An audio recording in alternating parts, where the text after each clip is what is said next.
Salam alaikum Azul, bonsoir. Rétro Info comme chaque samedi. Nous allons traiter donc des sujets principaux de la semaine, même s'il y en a beaucoup et que nous avons dû faire un choix.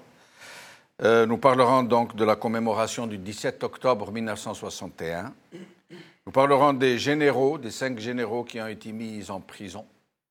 Et nous parlerons de cette grosse farce qui a eu lieu à l'APN.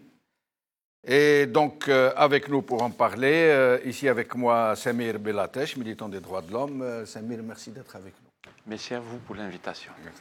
Nous allons bientôt être rejoints par Samir Bouakwir, qui arrive incessamment. Et au téléphone, nous avons Sofiane Gilali. Merci, Sofiane Gilali, d'être avec nous. Nous n'avons pas encore réussi à le joindre. Alors, d'abord, les titres. Le Point, Algérie, dans les coulisses de la purge des généraux, par Adnan Midi.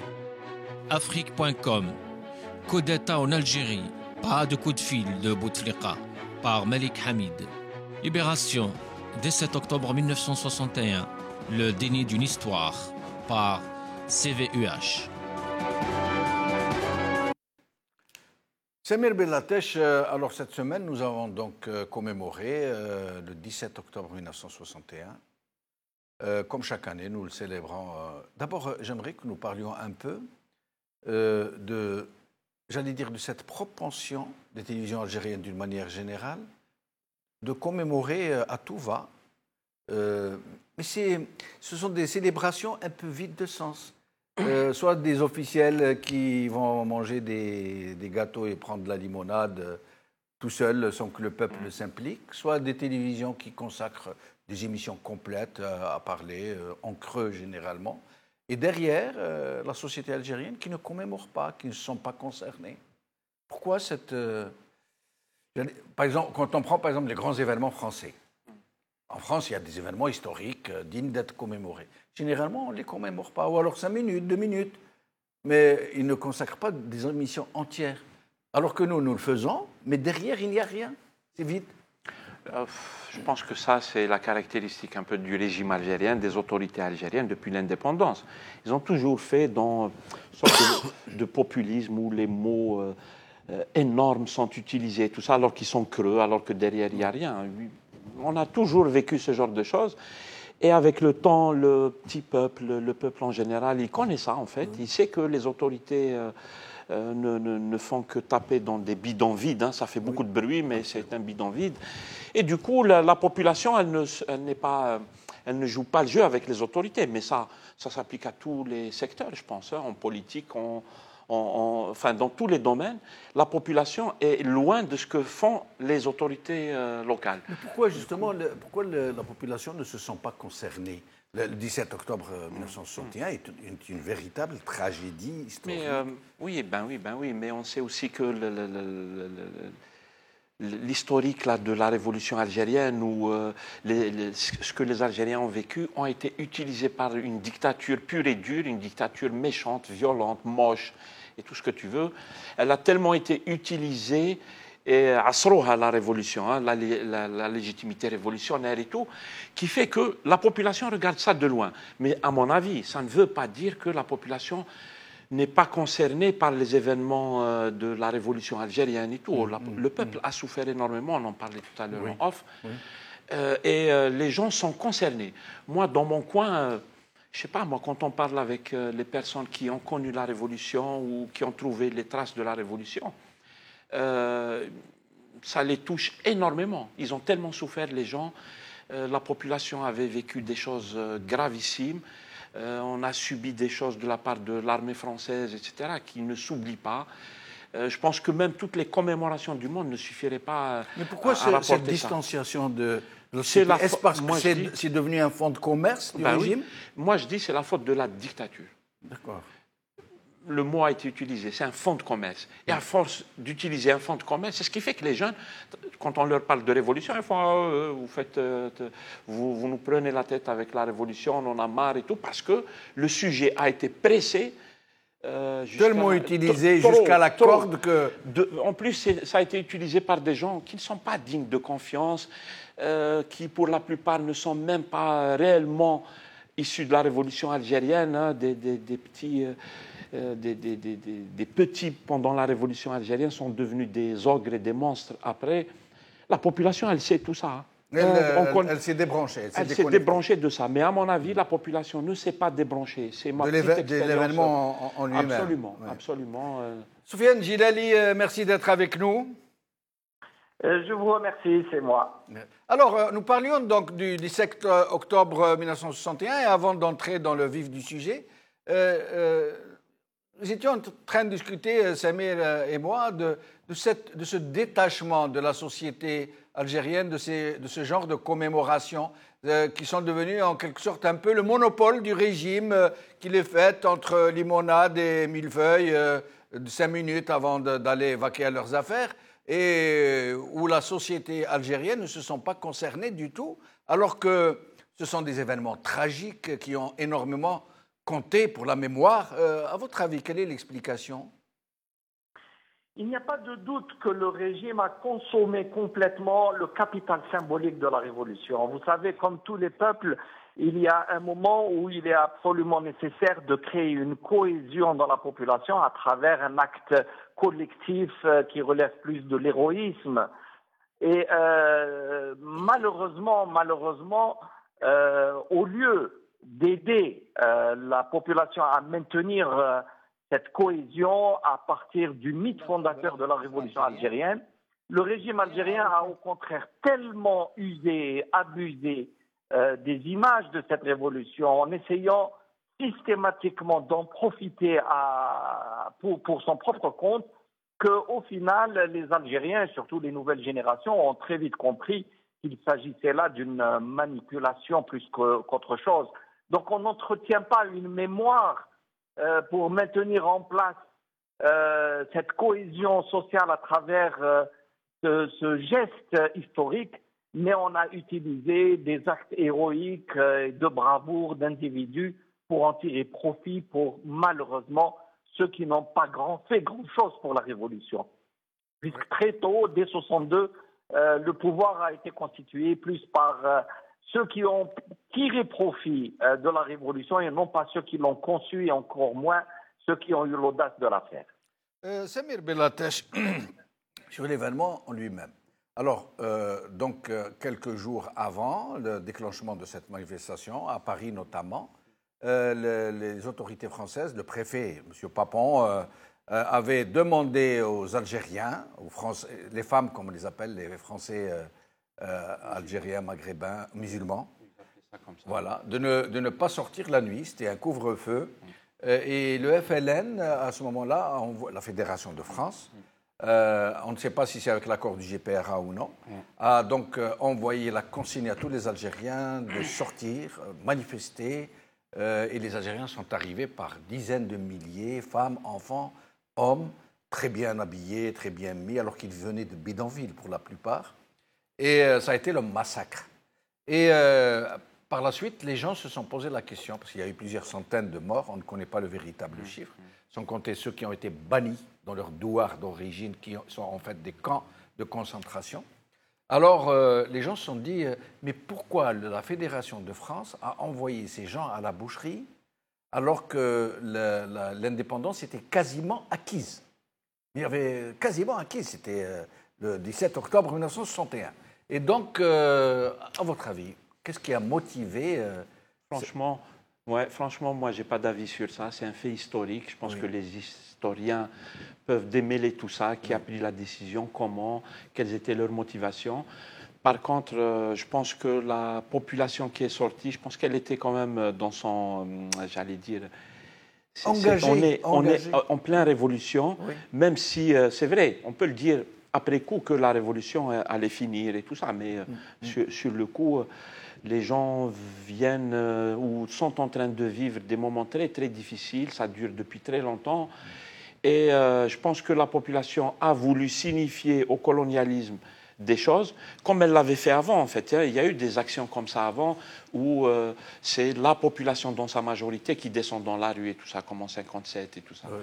Et du coup, je ne sais pas, après, il faut voir ce que disent les historiens par rapport à qui a pris la décision. Ils disent des choses et d'autres. Hein. Il n'y a pas de... Je sais, il y a un litige sur ce sujet. Chacun donne son avis sur la question. Certains disent qu'il ne fallait pas le faire, etc. Voilà, exactement. C'est la responsabilité. Mais sur la répression en elle-même? Absolument. Moi, à mon avis, ce qui est très important à retenir, c'est la répression elle-même. D'ailleurs, nous allons écouter Papon dans un instant où il dit que si c'était à refaire, il le referait. Mais sinon, qu'est-ce que vous en pensez? C'est d'une sauvagerie incroyable. C'est le colonialisme dans toute sa laideur, en fait. Hein. On a jeté des gens dans la Seine, on a tabassé les gens. Dans le tas. Absolument. Donc, le colonialisme dans tout ce qu'il a de plus violent. Et encore une fois, c'est cela que le peuple algérien a subi, que ce soit à l'intérieur du pays ou dans l'immigration. Le colonialisme, c'était une horreur. On a raison de dire que plus jamais ça. Malheureusement, c'est resté des vœux pieux, en fait. Plus jamais ça, c'est faux, puisque le colonialisme a été chassé par un autre. Et surtout que le colonialisme n'a pas tiré les leçons de l'histoire. Il a recommencé à coloniser par ailleurs. Et puis le colonialisme s'est juste transformé en néocolonialisme, ce qui n'est pas très différent. C'est-à-dire qu'on a continué à piller les pays du Sud avec des subterfuges économiques, politiques, etc., alors qu'on venait en principe de décoloniser. La décolonisation se passe très très mal, notamment, entre autres, à cause du néocolonialisme. Donc voilà. Nous allons regarder ces quelques images du préfet Papon, Maurice Papon. On n'est jamais content de soi parce qu'on n'a jamais fini de faire son devoir sur cette terre telle qu'elle est et avec les hommes tels qu'ils sont. Mais si j'avais à refaire ce que j'ai fait, je le referais. Mais si j'avais à refaire ce que j'ai fait, je le referais. Soufiane Djilali, donc à votre avis d'abord, pourquoi la Fédération de France a-t-elle pris la responsabilité d'envoyer tant d'Algériens au charbon, à la mort, alors que l'indépendance était quasiment acquise? Et puis cette réaction de François Papon qui dit ne rien regretter, que si c'était à refaire, il le referait, et qui finalement a été condamné pour les crimes commis contre les Juifs, mais jamais contre les Algériens. Et pourtant, les Algériens aussi étaient des êtres humains comme les Juifs. Écoutez, cette expression manifeste bien entendu le rapport de force absolu qu'il y a entre les hommes. Malheureusement, dans les grandes démocraties, ce sont des démocraties pour leur peuple, mais par rapport aux autres peuples, il y a toujours un rapport de dominant-dominé et nous sommes toujours dans cette configuration, il ne faut pas se leurrer. Maintenant, pourquoi la Fédération de France a-t-elle encouragé les Algériens à sortir ce jour-là? Je pense que si l'indépendance était promise dans les mois qui allaient suivre, mais je pense qu'à ce moment-là, il y avait encore des négociations très chaudes. Les Algériens au FLN, les discussions au Rousse et à Évian n'étaient pas encore conclues et bien entendu, il fallait agir aussi avec un rapport de force. Et je n'imagine pas que les responsables de la Fédération de France aient pensé une seconde à cette réaction aussi violente et meurtrière de la part des autorités françaises et de la préfecture de Paris plus spécialement. Et ils n'auraient pas jeté les gens vers la mort de façon aussi froide.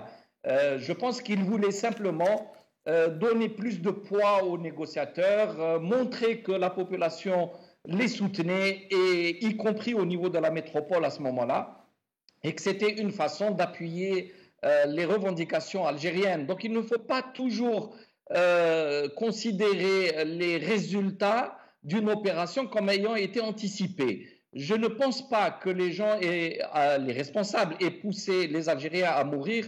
C'est venu probablement comme une réaction intempestive et non contrôlée de la part des autorités françaises à ce moment-là. Et sur la répression ? Il n'y a pas de doute que là aussi les Français étaient en pleine négociation et ils voulaient imposer les termes de l'issue de ces négociations. 61 et jusqu'avant mars 62, il y avait toujours ces allers-retours. Il ne faut pas oublier que la France avait de très gros intérêts à défendre et donc autour de la table de négociation, ils avaient besoin de montrer qu'ils avaient la situation en main. D'ailleurs, depuis l'arrivée de De Gaulle en 1958, la répression, même en Algérie, avait été démultipliée. Il fallait qu'il gagne la guerre sur le terrain pour pouvoir négocier ensuite politiquement à sa convenance. Les choses étaient en pleine négociation et il ne faut pas mettre sur le compte d'un calcul autre que celui-là, cette répression-là. Samir Bouakwir vient de nous rejoindre, mais je vais attendre encore un petit moment. Il y a un petit souci technique, je vais vous reprendre. Samir, jusqu'à aujourd'hui, le président Macron a envoyé sur son tweet, il a tweeté, c'est une forme nouvelle de communication.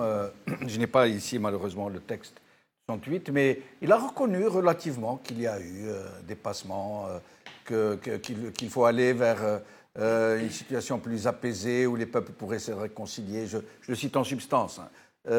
D'après vous, est-ce qu'il faut attendre de la France une reconnaissance plus franche, plus audacieuse, qui reconnaît vraiment dans cette situation le crime d'État?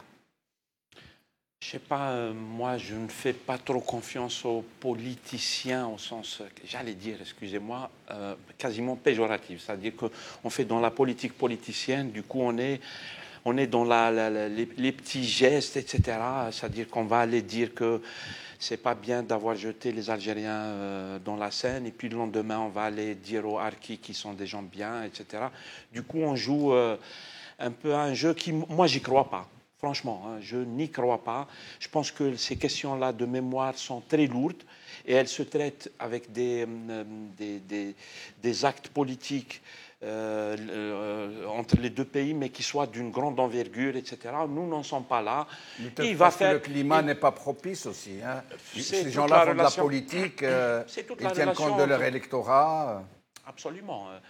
C'est toute la relation un peu bizarre qu'il y a entre l'Algérie et la France qui a à traiter, mais d'une manière sérieuse. Et moi, je dis, c'est mon avis, je les écoute, je les suis depuis des années. Je sais que ces gens ne feront pas quelque chose de sérieux par rapport aux blessures et aux souffrances qu'on a vécues.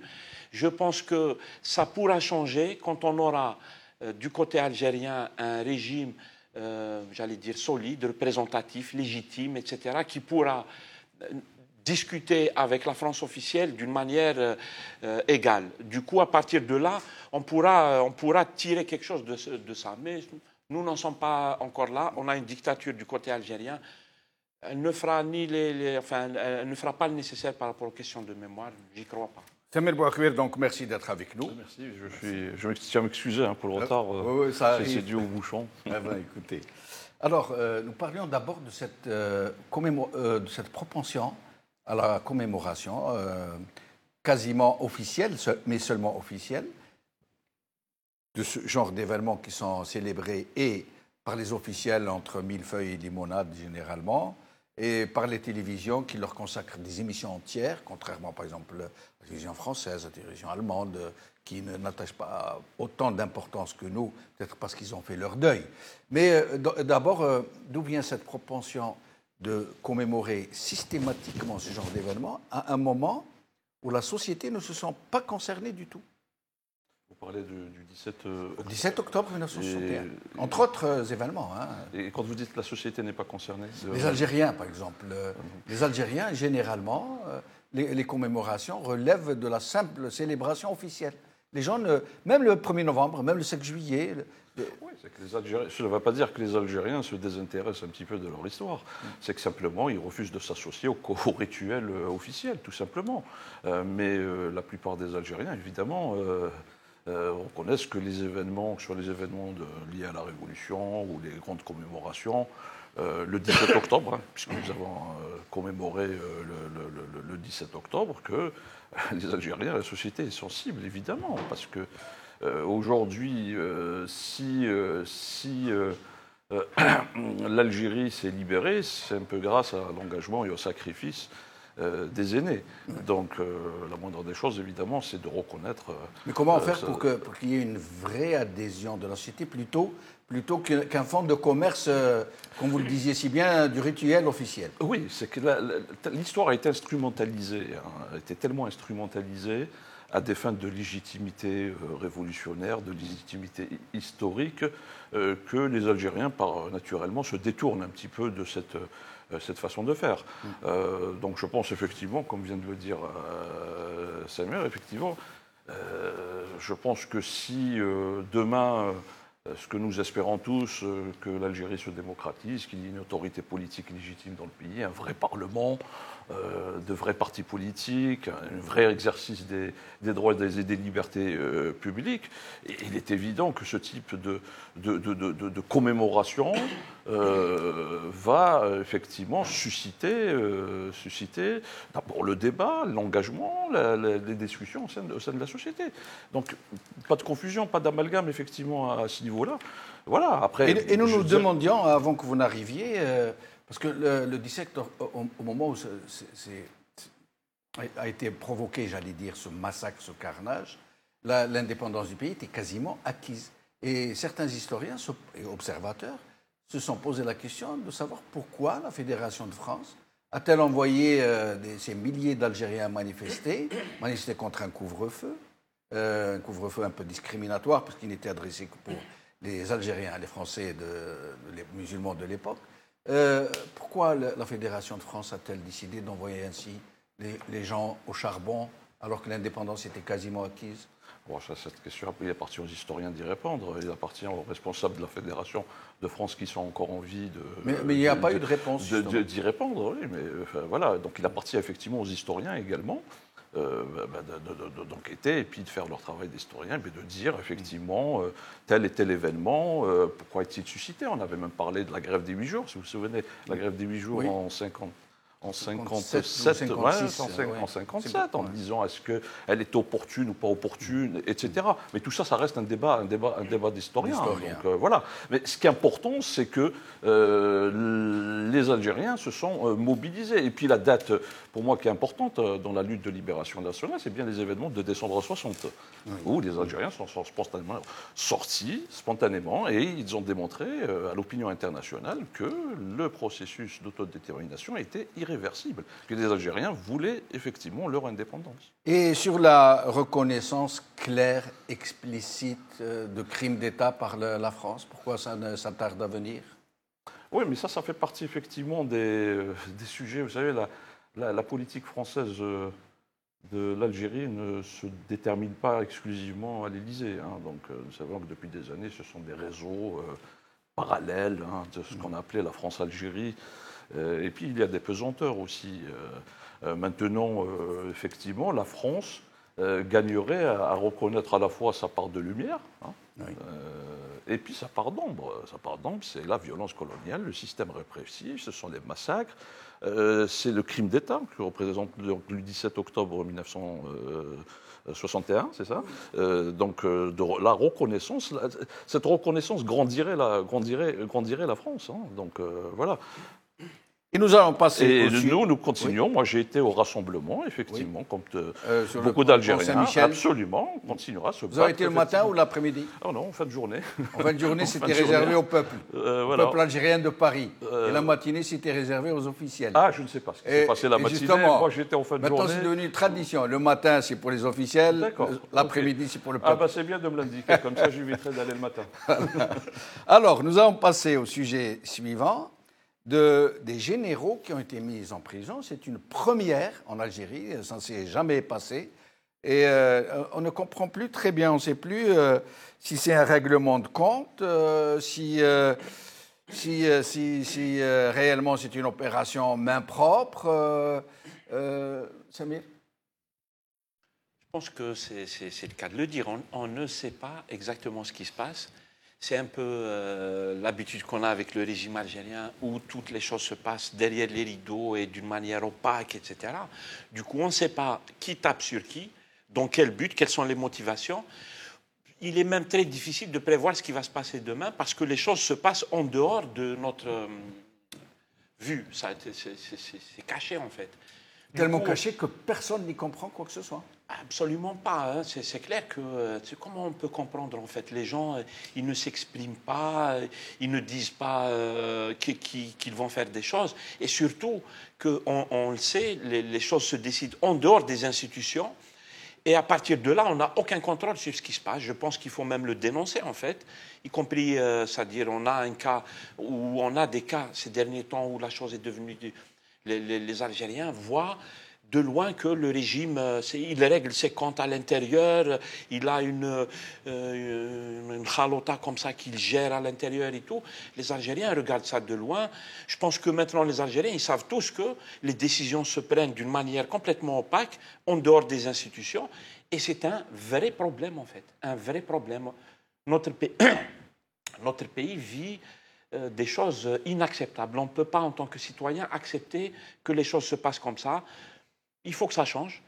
Il faut que ça change dans le bon sens. Il faut qu'on ait un État et des institutions, etc. Nous n'en sommes pas là.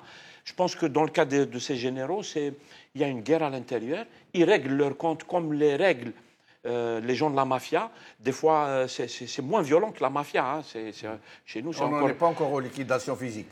Il y a eu énormément de liquidations physiques dans les années 90, notamment à l'intérieur de l'armée. C'est-à-dire que des hauts gradés ont été liquidés et tout. Donc, non, je pense que notre pays subit une violence extraordinaire. Et voilà, nous, le peuple, moi, j'ai toujours dit, il faut que les jeunes, les militants de base, etc., il faut qu'ils sortent du schéma mis en place par cette mafia et construire une alternative au régime.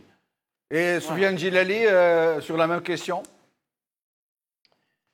Écoutez, on vit une phase extrêmement compliquée, complexe. Il y a des forces à l'intérieur du pays, des dynamiques qui sont en train de bouger.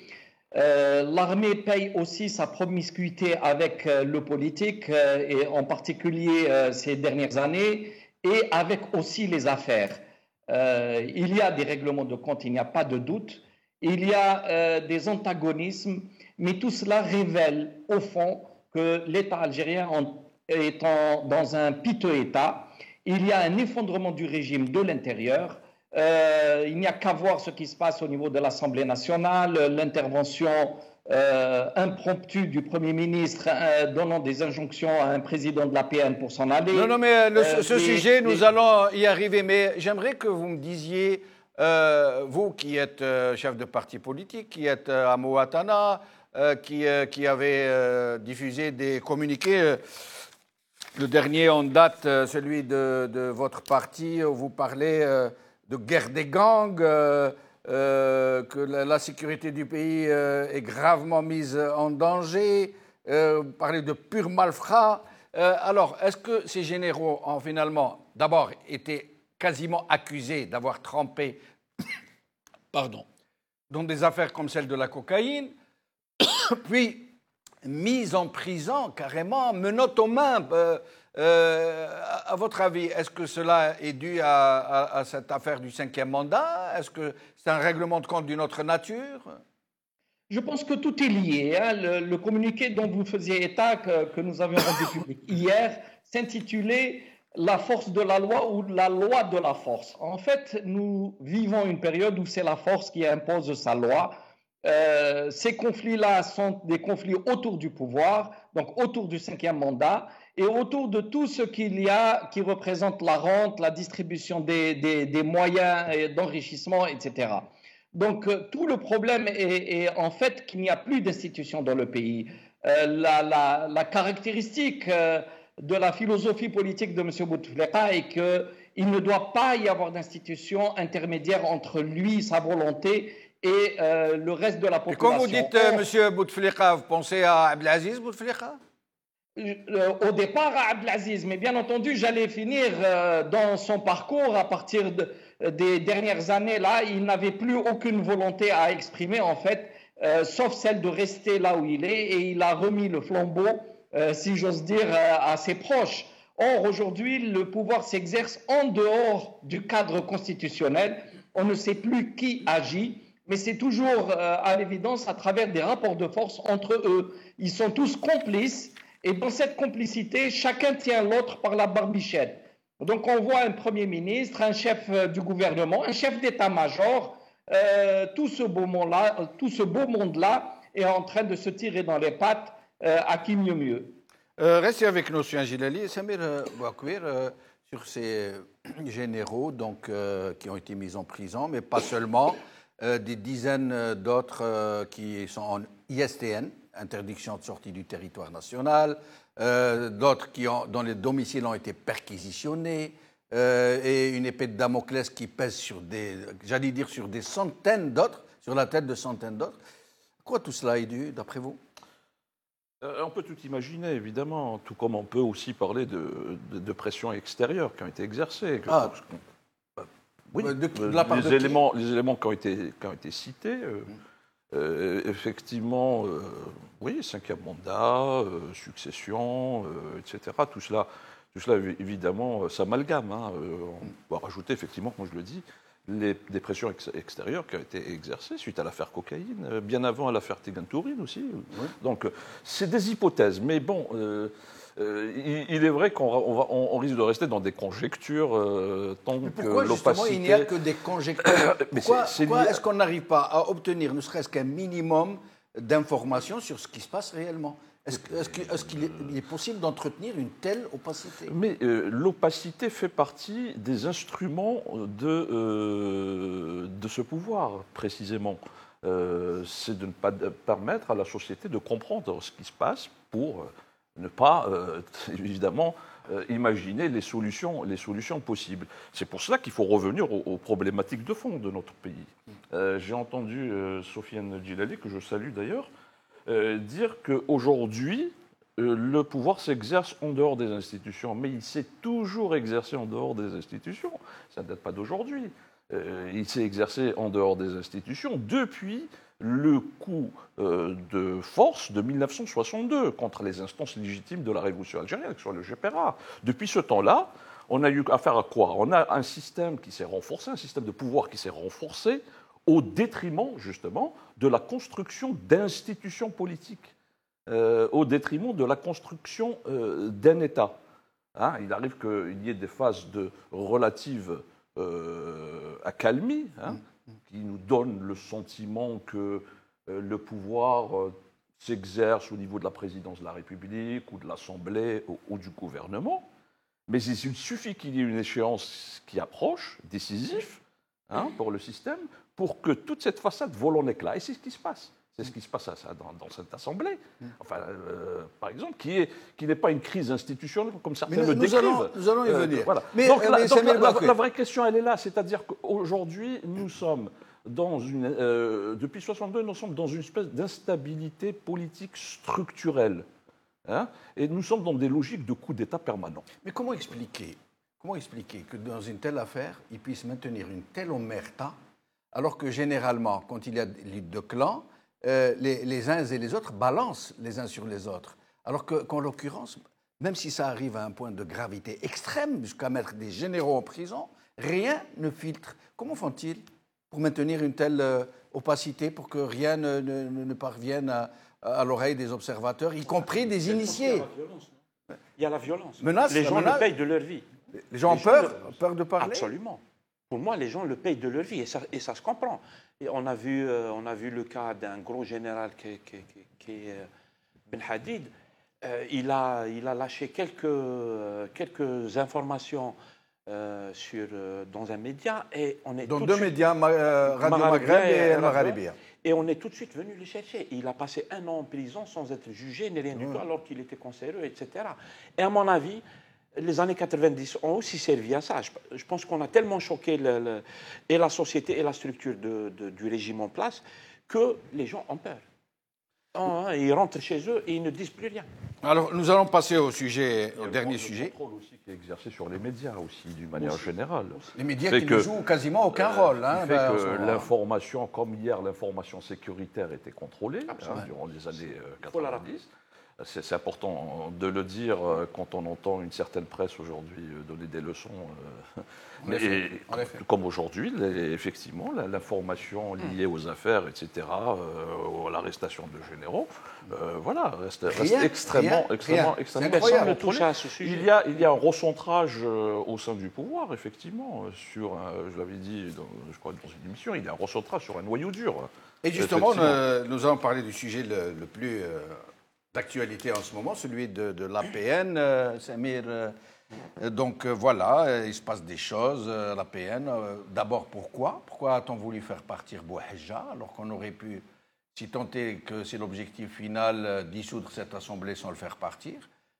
Pourquoi? Qu'est-ce que c'est que cette histoire? Est-ce la diversion? Est-ce qu'on veut provoquer une crise institutionnelle? Et comment, de quelle façon? Puisque tous les juristes sont d'accord pour dire que cette déclaration de vacances est totalement illégale, qu'elle est nulle et non avenue. À votre avis, pourquoi? Un peu comme ce qu'on disait tout à l'heure sur des généraux qu'on aurait mis en prison et tout.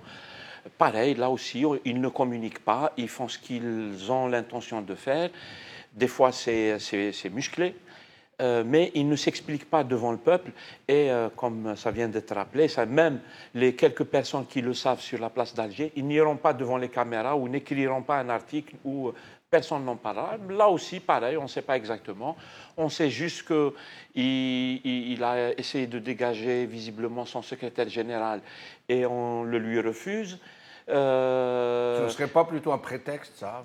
Ça peut être un prétexte. Enfin, nous, c'est les petites bribes d'informations qu'on a qui ne permettent pas de comprendre ce qui se passe. Et à votre avis personnel, qu'est-ce que vous en pensez? Moi, perso, Ils veulent aller je me où dis, avec ça? Je ne sais pas, en fait. Moi, mon avis, c'est revenir aux problèmes et aux problématiques fondamentales, en fait. C'est-à-dire qu'on a affaire à, là, en l'occurrence, l'Assemblée nationale, à une institution qui n'est pas légitime. Elle est très mal élue. Et on a affaire à d'autres institutions qui sont complètement otages de certaines personnes et de certains groupes occultes qui décident en dehors des règles et des institutions officielles. Le régime en place n'est pas légitime, personne n'a voté pour lui. Ils se sont mis en place grâce à des coups d'État, et ça dure depuis 1962, 1963, etc.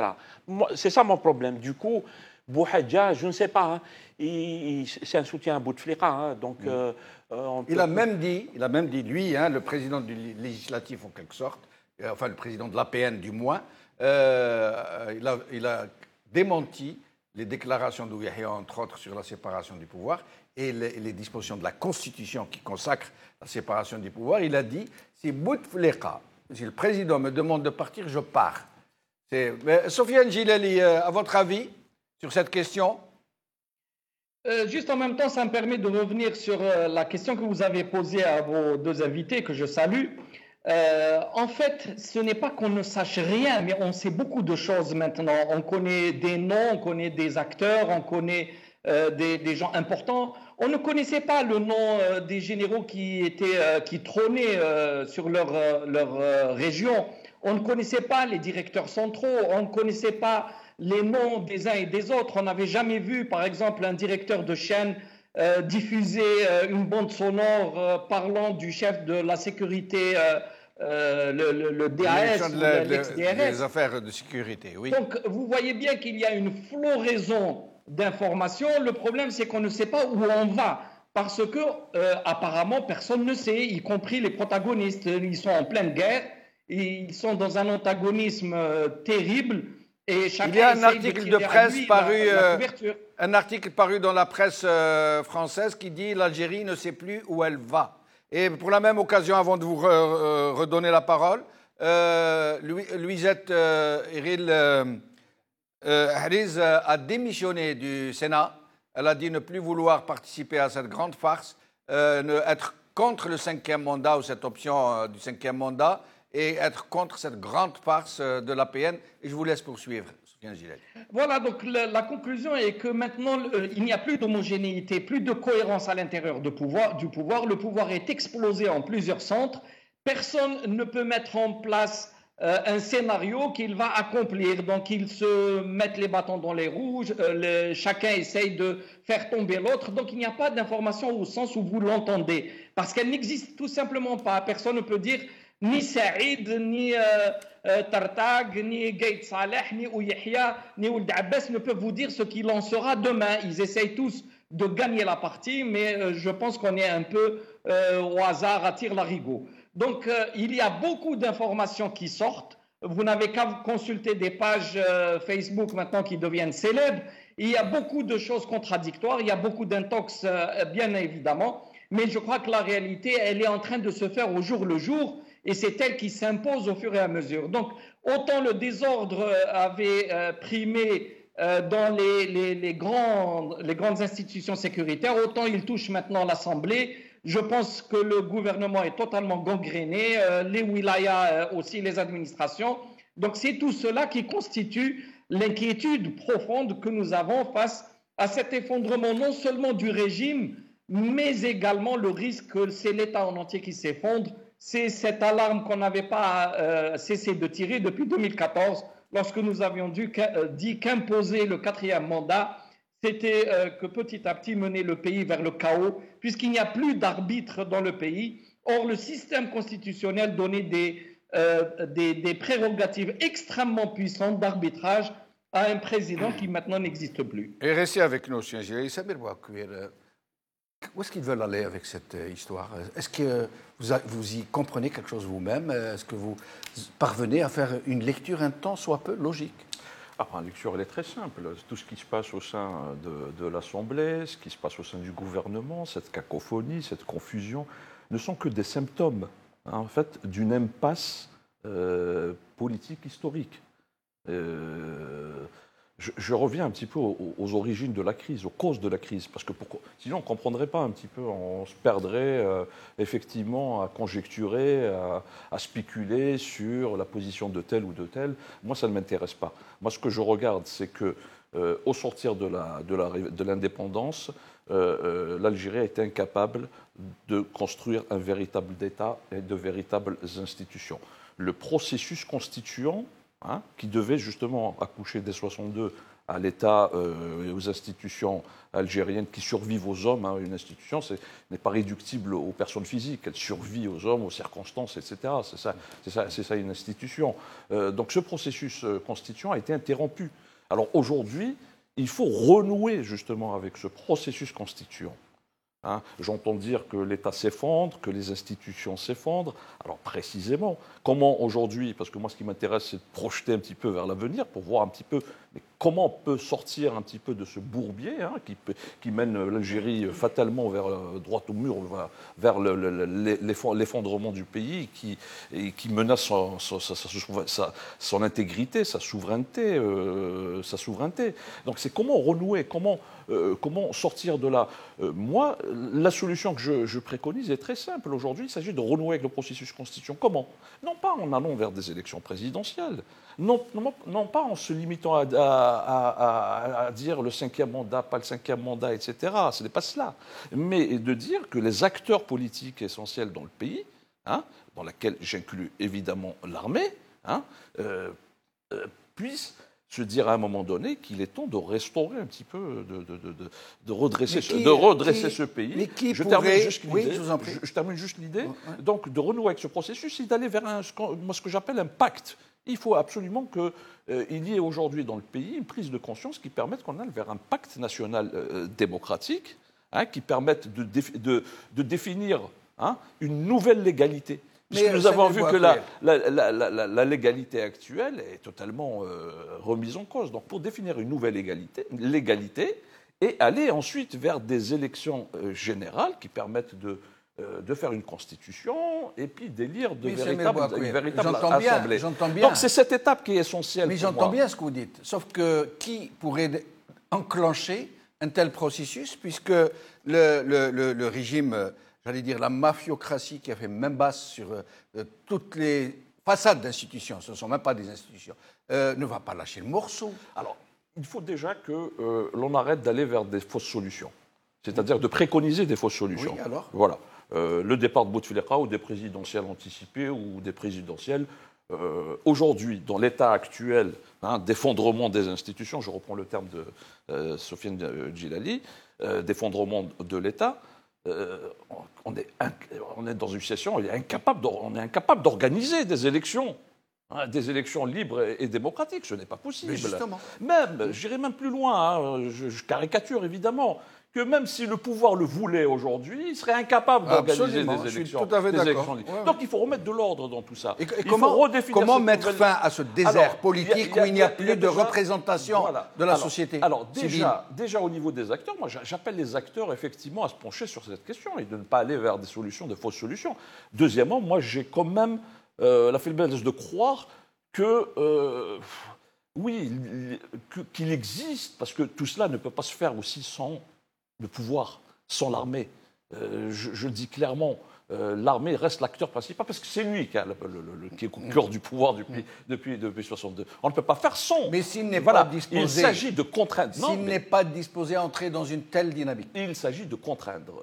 Demain, qui pourrait si l'ensemble des acteurs s'accordent, effectivement... Vaste programme. Vaste programme, effectivement. Moi, je ne désespère pas. C'est pour ça que je développe mon analyse, mes propositions, et je ne désespère pas, effectivement, de convaincre. Donc, il faut, effectivement, d'abord, qu'on élimine les fausses solutions, qu'on s'accorde, effectivement, sur cette phase dans laquelle il faut définir une nouvelle légalité avec de nouvelles institutions, et qui nous permettront ensuite, parce qu'il faut définir un consensus sur l'Algérie que nous voulons demain, comment nous voulons fonctionner ensemble.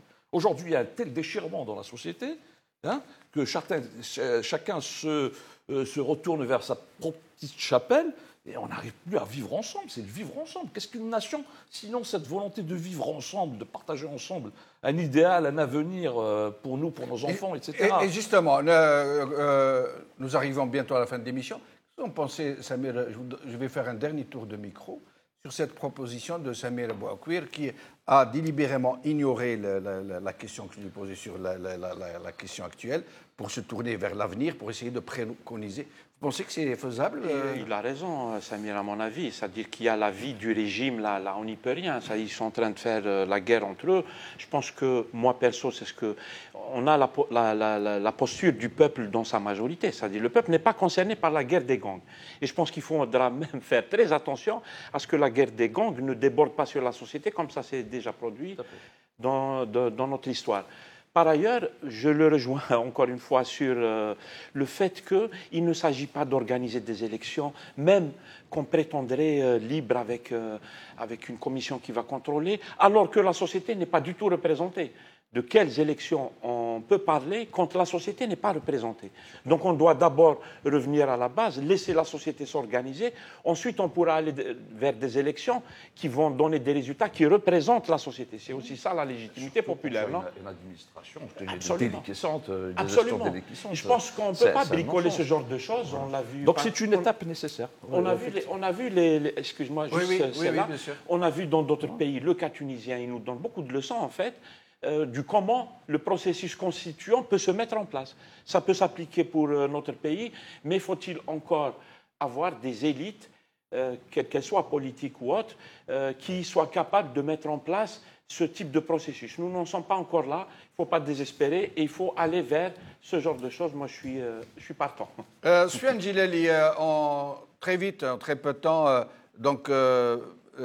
Samir et Samir sont d'accord pour dire qu'il faut se tourner vers l'avenir, trouver des solutions très vite, impliquer toute la société civile. Vous pensez que c'est faisable? Si oui, comment? Écoutez, je commence par un regret qu'il n'y ait pas assez de temps pour en discuter parce que c'est ça qui est important. Nous sommes très souvent appelés à parler du passé, mais très peu de l'avenir et je le regrette. Oui, alors ce que décrit très bien Samir, et je suis tout à fait d'accord, les deux Samir d'ailleurs, je suis d'accord avec un peu leur approche en général. Je rappelle simplement, par exemple, que nous avions vécu cette phase en 1994, alors que le pays était pratiquement effondré, il n'y avait plus aucune institution, ni élu, ni rien du tout. Il a fallu à ce moment-là que le régime se retourne vers un militaire qui était à la retraite, en l'occurrence M. Zarouel, qui lui n'était pas partie prenante du conflit et de l'arrêt du processus électoral ou du coup d'État, si on veut l'appeler ainsi, et il a appelé à faire une transition pour aller vers des élections. Malheureusement, une fois qu'il a mis en place une constitution que tout un chacun peut aujourd'hui voir tout de même avec un œil positif, malheureusement en 1997, il y a eu la plus grande fraude et le régime a très vite repris ses vieilles habitudes et il a commencé à repartir vers la manipulation. Donc la période Zeroual a en fin de compte échoué à cause du régime lui-même. Maintenant, qu'est-ce qu'on peut faire? Lorsque nous, on avait parlé interpeller l'armée, j'ai entendu beaucoup de démocrates crier et dire voilà, Djil Jadid veut appeler la dictature.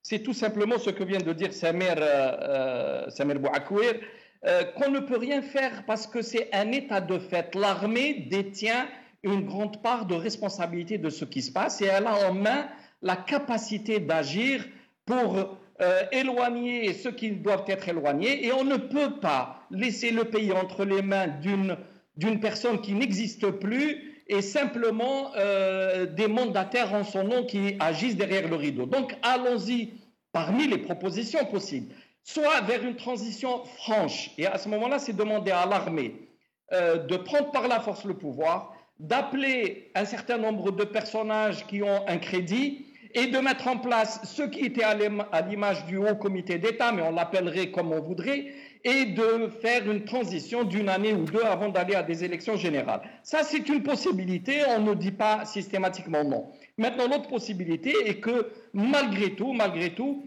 des élections peuvent dégager un homme qui aurait un minimum de légitimité et de légalité pour pouvoir mener ce processus constituant. C'est d'ailleurs exactement ce concept-là que nous avons utilisé. C'est un processus constituant dont nous avons besoin pour aboutir à une constitution qui soit valable pour tout le monde, pour tous les Algériens, et ensuite un certain nombre de lois qui mettent en place des règles du jeu pour tout le monde, et ensuite rentrer dans une phase... Et je me permets de vous interrompre, il ne reste plus de temps, M. Gilali, je suis désolé. Samir Bouakwir, en moins d'une minute. Alors, en moins d'une minute, juste une précision, c'est que moi, quand je fais référence à l'armée, c'est mon discours vis-à-vis de l'armée, il est très clair, c'est de ne pas appuyer des régimes, effectivement, de ne pas être un petit peu dans la même continuité depuis 62, c'est-à-dire celui d'imposer un régime autoritaire, un régime corrompu, etc., avec les dégâts que connaissent aujourd'hui le pays. Moi, je n'ai jamais appelé l'armée à déposer Bouteflika. Je n'ai jamais appelé l'armée à un coup d'État. Ce n'est pas cela. Moi, ce que j'appelle, c'est l'élite militaire, au même titre que l'élite civile, l'élite politique, à prendre conscience de la gravité de la situation et puis de s'asseoir autour de discuter, d'ouvrir un débat national, hein, et toutes les questions sont posées, y compris la place de l'armée. Est-ce que ce que vous dites, je vais me permettre de prendre encore un peu de temps, parce que ce que vous dites est très intéressant. Est-ce que ce que vous dites, ce que dit Soufiane Gilali, ne peut pas être interprété comme un appel à un coup d'État militaire? Non, mais justement, moi je n'appelle pas un coup d'État. Je pense que si Soufiane fait référence à un coup d'État, c'est son droit. Moi, je n'appelle pas un coup d'État. Je dis au contraire qu'il faut sortir de la logique des coups de force. Il y a eu des coups de force où l'armée est intervenue directement. Hein. Je parle de 63, la prise de pouvoir, de 1965, de 1992. Et il y a ce qu'on appelle des coups d'État soft, souterrains, comme en 78, comme en 94, justement, 95 avec Zeroual, comme peut-être aujourd'hui aussi, puisque c'est la même continuité. Il faut rompre avec ce cycle, justement, des coups d'État, ce coup d'État permanent, en fait, que nous vivons. Donc, moi, je n'appelle pas l'armée à intervenir. L'armée est déjà là, elle soutient, effectivement, je ne parle pas de Bouteflika, mais elle soutient des façades, elle participe au ravalement de façades. Peut-être pas ça l'intéresse. Voilà. Aujourd'hui, des présidentielles. Ça l'arrange. Oui, mais ça, effectivement. Ouais. Mais aujourd'hui, on a atteint une phase quand même assez critique. On a atteint une phase assez critique où cela ne peut pas durer. Deuxièmement, moi, ce que le pacte national démocratique auquel j'appelle n'a rien à voir avec ce qui s'est passé en 1994, avec la messe qui a été organisée par le régime pour introniser Zeroual. Moi, je parle d'un processus constituant, un processus de type démocratique, et non pas quelque chose qui sert à avaliser. Je rappelle simplement qu'à l'époque, je ne sais plus comment on appelait ça à l'époque, la conférence, c'était une conférence, le congrès qui a avalisé Zeroual, c'était pour justement casser la proposition du contrat national qui a été fait à Saint-Égidio. Et je me permets de vous interrompre, mais je reviens à Soufiane Gilali. Mais alors, Soufiane Gilali, vraiment pour 15 secondes, pour ne pas vous laisser... Est-ce que vous entendiez par ce que vous disiez un coup d'État? Mais en deux mots. Je suis étonné d'ailleurs de l'inélégance des propos de Samir, m'imputant l'idée d'un coup d'État. Je le mets au défi de tirer une seule de mes déclarations qui demande un coup d'État. Nous étions exactement dans l'explication qu'il a donnée pour lui-même et je ne comprends pas cette inefficacité de ceux qui se disent démocrates de vouloir se taper systématiquement. Moi, je n'attaque pas ceux qui veulent... Non, il a dit c'est ce que j'ai cru comprendre. Il a dit ce que j'ai cru comprendre. Très élégant d'attaquer systématiquement. Je ne pense pas qu'il vous ait attaqué, M. Gilali. Il a dit c'est son point de vue, c'est ce que j'ai cru comprendre. Il n'a pas dit que vous l'aviez dit. Non, pas du tout. Ce n'est pas mon point de vue, non. Très bien. Ben voilà, cette émission est maintenant terminée. C'est un échange tout à fait cordial. Absolument. Il n'y avait aucune intention de ma part, mais simplement, il y a des divergences, mais qu'on les pose, qu'on discute. Sans animosité voilà, aucune. Absolument pas. Samir Bouakouir, merci. Samir Bellateche, merci. Soufiane Gilali, merci. Merci à vous, chers amis, d'avoir suivi cette émission. Bqaw ala khair, b'slama.